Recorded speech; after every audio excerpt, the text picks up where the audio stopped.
Welcome to the first episode of Completely Cricket.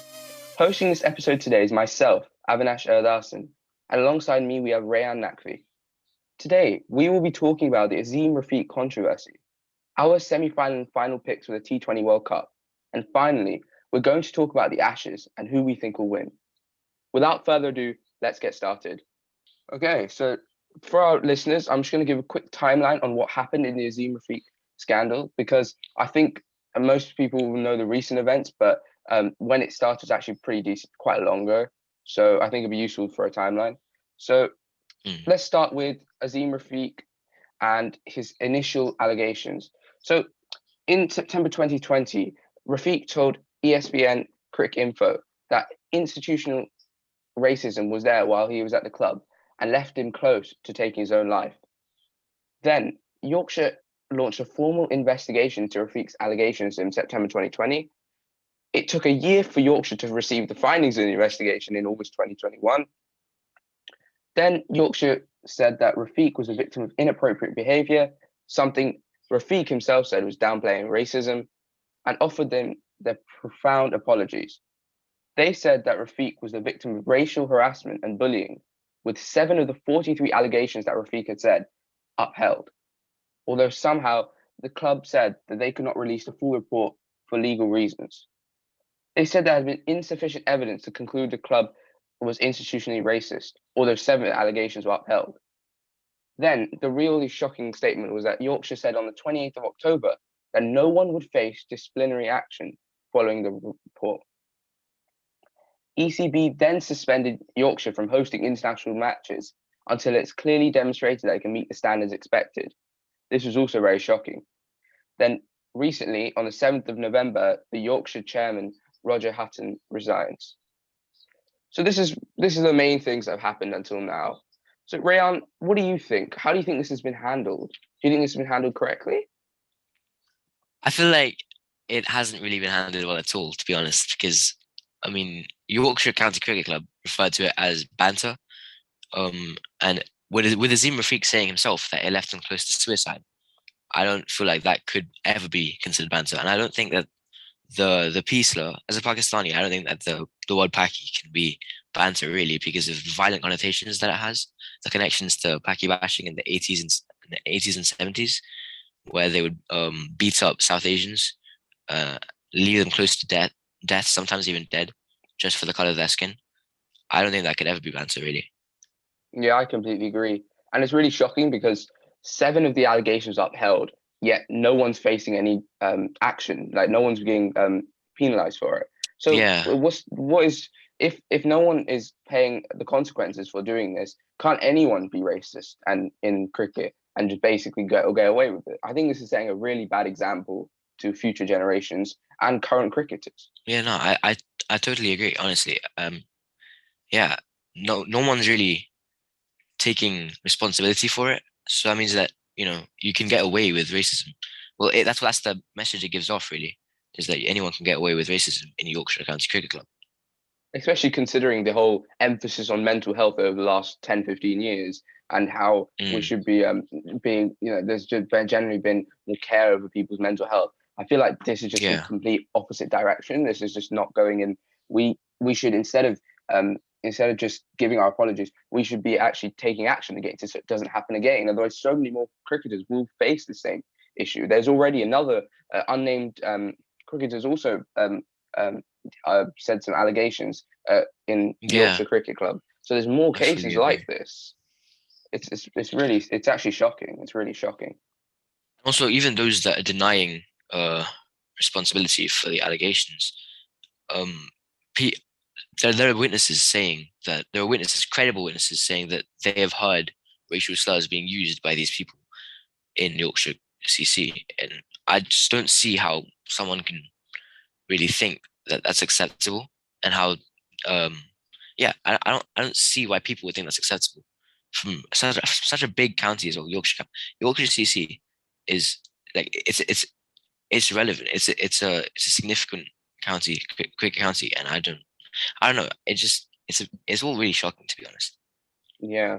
So I think the question on most people's minds is how is Yorkshire County Cricket Club going to rise from this issue? Like, is it going to be bogged down by this and all the controversy surrounding it, or is there hope? Like, what do you think? Do you think there is still hope?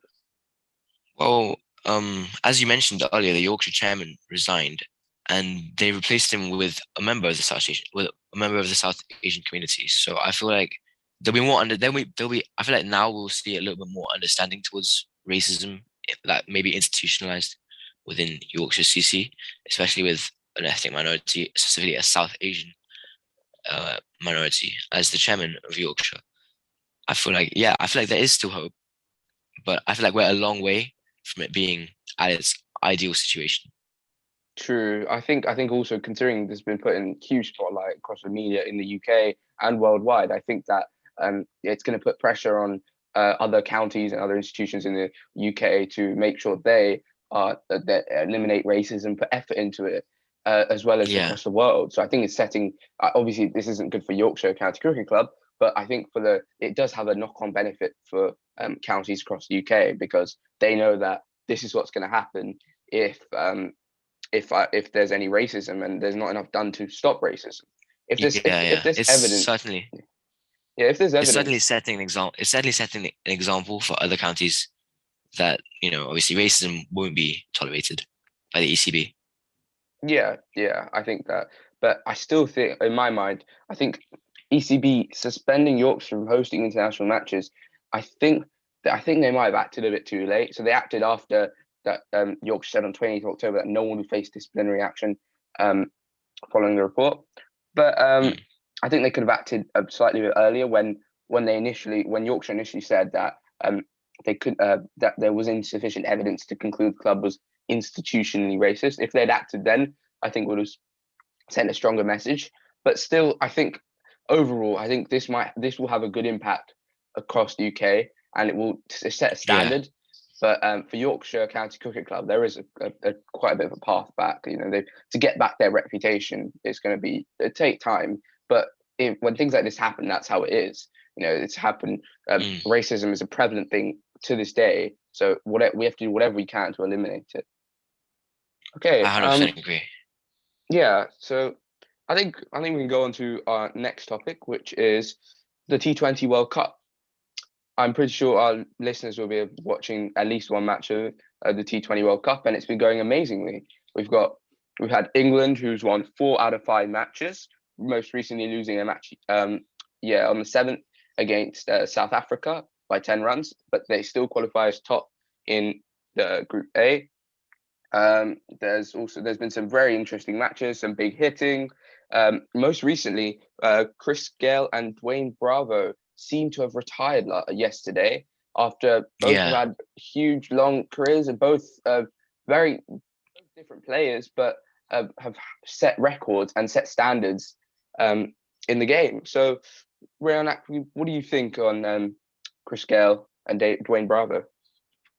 well, I think obviously they're cricketing legends, really. I mean, they will definitely be missed within the cricket community as icons, really. Chris Gale and Bravo both iconic, completely iconic. Chris Gale will always remembered as a huge hitter, and Dwayne Bravo as well. They both have such amazing reputations as cricketers, and they will be missed. Yeah, I agree. I think Dwayne Bravo set the standards for pace bowling with his variations, and even to this day, Yeah, that he's not. It's very rare that he gets smacked. Even international cricket and franchise cricket, he's a stunning bowler, and I think that this is a fitting end for his career. It would have been hundred nice if percent. West Indies could have got into the semis and tried to defend their Yeah, title, but still, there's been some impressive performances. That we know there's young talent for the West Indian cricket, for so sure. I think they'll be leaving. They'll be leaving the West Indies at the right time. Yeah, Yeah, and their celebrations will most definitely be missed. yeah, that's very true. Very true. I think we might be able to see them in franchise cricket. Who knows? Through the IPL, CPL. But Mm, um, as far as international cricket, it looks as if Dwayne Bravo is confirmed retired, and Chris Gale did give a bit of a send off. So he got guard of honor on his last yeah, match. So it looks as if it's done.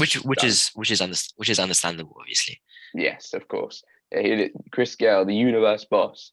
It'd be very Hmm. sad if you don't see him on our screens anymore. but he's had a long and distinguished career, more than 180 Test matches, over 300 ODIs, and I think over his career in T20 cricket, for over 14,000 runs. So he's been a mainstay in all formats in different parts of his career. So I think he's done a very good job. Same with Dane Definitely. Bravo. Same with Dane Bravo. Mm. Yeah, so let's get on to semi-finals and the finals. So as of yet, we know that 3 out of the 4 teams have qualified for the semis. We've got Pakistan, England, and Australia. So the fourth team will be decided today on the 7th of November. Well, potentially today.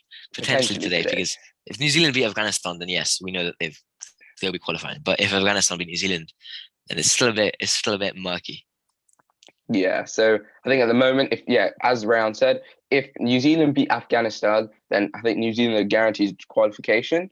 But if New Zealand lose to Afghanistan, that gives a doorway for India to qualify. Because then, if India win their match, then they'll be drawing on points with New Zealand, and it'll go to net run rate. And to be honest, as of now, obviously it's a bit early to tell, but as of now, the current score of New Zealand and Afghanistan are 31 for 3 after 7.3 overs. It's not looking amazing for them, really, to be honest. Their run True. rate isn't particularly high, although they still have wickets in hand. And That is New true. Zealand are yet to bat. So I feel like New Zealand, well, before the game had even begun, New Zealand were looking like they would be the winners, and I feel like that's even more so now. That's true. Yeah, I think New Zealand, because New Zealand have the fate of whether they qualify or not in their own hands. They're the ones most likely to qualify. However, you never Yeah, know, because in times like this, especially if we look at 2019 World Cup, there's always between qualification for semis, there's always a bit. There can be disrupts at the very end, and teams can sneak through. yeah. In terms of pure ability, who would you pick to qualify, New Zealand or India, Rayaan? Well, I feel like that's a tough one because India are obviously very, very strong side in all formats of the game. But so are New Zealand, and India have never beaten New Zealand in T20 World Cup or World Cups at all. I'm not sure about that, but I know for a fact that they haven't beat them in T20 World Cups. And I think New Zealand are the better side in this World Cup so far. So I feel like they're more deserved to win. I mean, as in they deserve to qualify more than India do, to be honest. But I think we'll see today how that goes. Yeah, I think I'm in agreement. I think you pretty much summed up that New Zealand, India are good. Of course, they have big names, a lot of quality, bowling, batting. However, we've seen in this World Cup they aren't consistent, and in order to go through the semis and the finals, you need to be consistent, and that's where, for example, England have an advantage because England have been consistent in their 5 matches. Obviously, they lost the fifth one, Yeah, but that was Jason Roy was injured with I think it was a leg strain. Tymal Mills yeah, was out, so 2 important players were not there. England will adapt to that, but as of yet, this was very sudden for them. But they still performed relatively well. They scored around 170, but no, I think they scored around 180, and they needed to chase 190. So they did get a pretty decent total. So England, you can't. You need to have England have set the benchmark basically. If you want to yeah, win, England or Pakistan, both of them have set the benchmark because both of them have been very consistent. yeah. I think Pakistan have won all their games so far. Yeah, Yeah, and I think they've got one more to go. But yeah, they've shown that they can beat any team, Pakistan, and they look really strong, bowling, batting with Babar Azam, Mohammad Rizwan, 2 batsmen, Shaheen Shah Afridi, bowler, and they have other talents as well. It's looking pretty ominous if you're going to play Pakistan in the semi-finals. So yeah. let's get on to a final pick. So who do you think will make the actual final, and who do you think will win the Who tournament? made personally? Obviously, I want Pakistan. I want the final to be Pakistan England because obviously I have Pakistani heritage and I live in England. That will be a very, very fun match for me. But I feel like England I feel like England definitely in the final, and I think Pakistan most likely as well, but New Zealand also have a Mm, chance. true. But I feel like I England will definitely be in the final. They're looking extremely strong. Mm. There is a flip side to that though, because England have lost their last match. So you could That is say true. that especially with two injuries as well, so two key players, Jason Roy, Tymal Mills. I think there could be they could be, some the form isn't exactly amazing at the moment. However, you have to Yeah, consider they did win their last four matches, so it could be. But I think England is very strong. I would take I think I'd probably take Australia out of the question because Australia have also been very patchy. They've not really been showing their full mm, strength yet. Like they had some yeah, unconvincing wins as well as some losses. So I wouldn't really bet on Australia to win or to get into the finals. But I think realistically, if Pakistan and England are not playing in the semis against each other, so one of them will be knocked out. But if they're not playing against each other in the semis, then I think both of them will make it to the finals, and they'll I probably agree. play. And then from then on, the result I don't think it's really known. Like I would like for England to win, but I don't really. It could go either way at the moment Yeah, because both teams are so good. I agree. I definitely agree. Do you see this like the England's last game against South Africa as a potential loss of momentum? Uh, yeah, I think it could be because think about it. It's when you've lost two of your really good players and you haven't been. South Africa haven't exactly been amazing. Of course, today they scored. Yesterday they scored 189 for two, I think it was, and Yeah, that's a pretty big score, and it's some amazing batting. But South Africa haven't been consistent, and they haven't had the best of batting lineups. So I think that England that should have been a win game for England, considering the other teams they beat. South Africa shouldn't really have been a challenge. But yeah, I think there is some loss in momentum. But England can't think like if you think in that like momentum as an England player, um, you'll be pushing yourself down. You want to be thinking, okay, we played really well during the group stages. We should easily win the semis, and yeah, and then I think that's the way to go. yeah. I definitely agree with that. Cool. Okay. I think let's go on to the Ashes preview. So as of yet, there are, I think, 15 or 17 man squads for each team. But I think the biggest news recently is that Ben Stokes is back in the squad after his Yeah, break due to mental health reasons and letting his finger heal. Um, I think I think that's a huge plus side for England. Ben Stokes, after his heroics in the 2019 Ashes, as well as his general all-round batting, bowling, and his fielding, I think this is a huge advantage for England at the moment, like a huge benefit for England. What do you think, Ryan? I think I think it is a huge benefit for England, and they're looking strong. They're certainly looking strong in the Ashes. But then again, you can't underestimate Australia ever because, as we've seen many Ashes in the past, Australia will put up a good fight, and they have a lot of strong players, a lot of players to watch. So I feel like it will be. I feel like we'll be in for some good matches. Yeah, I think something that people watching England in Test cricket recently will think is the fragility at the top of the order for England. We have a few options, so Haseeb Hameed, Zach Crawley, we have Rory Burns, Dom Sibley, who isn't currently in the England line squad but could be called up. I Yeah, think they have options, however, none of them have really consistently played. So, who do you think will be our opening combination for the Ashes for the first test, at least? opening combination. I'm not sure. There's a lot of people to choose from. Really. Well, I'm not sure to be honest. I'm not sure. What do you think about that? I'm not sure.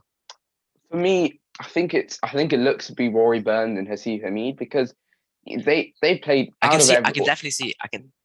I can definitely see Haseeb Hameed. I'm not sure about Rory Burns, but they. I don't know. Yeah, continue. Sorry. Yeah, I think when they batted together, they looked like they had a bit of rhythm. I think it was left hand right Yeah, hand combination. Haseeb Hameed was very solid in defence. He starts relatively quickly, then he sort of slows down. Whereas Rory Burns can also provide the opposite to that. He can start slowly and pick up his pace. So I think Haseeb Hameed is like a typical Test batsman. He can go in for long periods of time, definitely. but they both have to score runs, or England won't have a chance. I think realistically, if they both get out or the top four get out really quickly, then you leave or top four get out really quickly, then you leave the rest to the middle and lower order. They have capable batsmen, but it's really Definitely. unhelpful. Yeah. So I think if Australia can like easily get the first three wickets, in the first 5-10 overs, then England are really struggling. That's where I think England that's probably England's Achilles heel. That's what I think. But bowling Yeah, wise, I think we've got Jimmy Anderson, Stuart Broad. Yeah, and you've got obviously we're missing out Jofra Archer, but we have Chris Wokes who can put really good line and length. So you've yeah, got some good names in bowling, and then batting wise, obviously Ollie Pope, Josh Butler, uh, Johnny Bairstow. So you've got some good names who can all bat. It's just the whole thing is that everyone needs to contribute in order to make a score of 300, 350 plus. You need at least 3 or 4 50s, or at least a century, something like that, some big runs, or we're never going to get that total. So I think yeah. that's our issue, which is getting that first innings runs. Now that I think about it, I can't really see any other opener, to be honest, apart from Rory Burns and Azeem Rafiq. So I'm convinced. I'm convinced. Yeah. Nice. Let's talk about main players in the Ashes. So, couple from England, couple from Australia. Um, Rayaan, main batsman from England. Who do you think will be the main batsman? England. Ooh, um, obviously the openers will be important. I think they'll be main. I mean, Hasib Mead and Roy Burns both have been batting well recently, and I feel like Josh Butler, he is in amazing form. Amazing form. He's obviously not just a batsman, but he has been doing really well recently, and I feel like we'll see that soak into the Ashes as well. So it's not just because he's a really rounded player, right? He can play well in all formats, and I feel like we'll see his good form in the Ashes as well. What do you think? Yeah, I think I completely agree. But I'd also like to mention Joe Root. Like he's been amazing across in different Of countries, course, not just in home countries. So I think in Australia we need someone who can bat in all conditions, especially in Australia with a hard bounce. I think that Joe Root would be good. for sure. I mean, Giroud's always one to watch. Really, he's a very strong player. Yeah. Okay. Bowlers in Australia. So bowlers in the Australian team. Sorry. Who do you think is a standout bowler or bowlers in Australia? Well, we have Mitchell Stark, Pat Cummins. I feel like standout bowler. If I had to pick one from Australia, Mitchell Stark. He bowls incredible pace. He's always a strong bowler for Australia. He's always an asset, and I feel like we'll be seeing more of his um. How do I word it? More of his amazing bowling in the Ashes, and obviously there's the trio: Cummins, Hazelwood, Stark.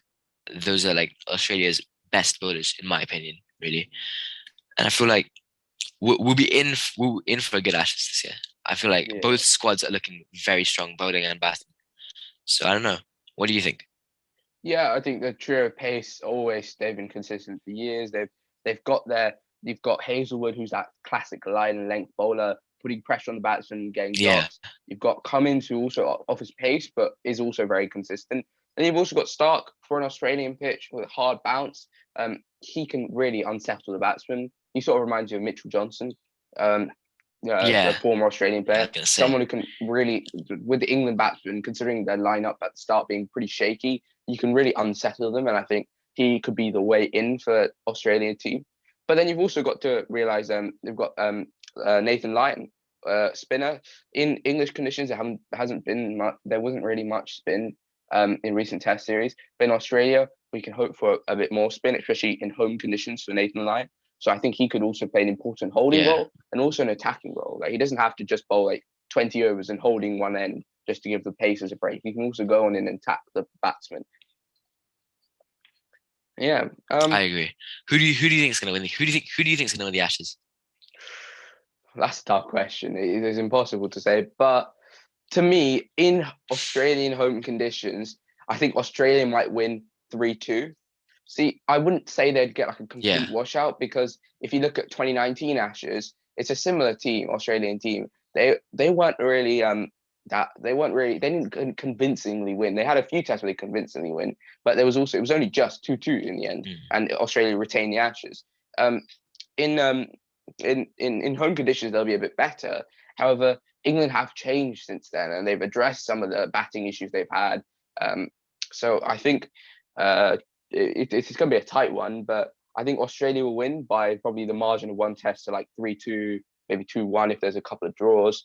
But yeah, so I think it's going to be really tight. What do you think? I totally agree with you, to be honest. I feel like it will be tight. And as we've seen previously, anything can really happen in the Ashes. I mean, it was 2019 Ashes was very close. I mean, I feel like most people thought it was really close. And I don't know. I feel like, again, because it's Australian home conditions, I feel like they're the favourites to win really this time, but it will definitely be close. It will not be a washout, like you said. Yeah. Okay, I can't wait for the semis and finals of the T20 World Cup and the Ashes. So I think that's it from us today. Thank you for listening and see you in the next one.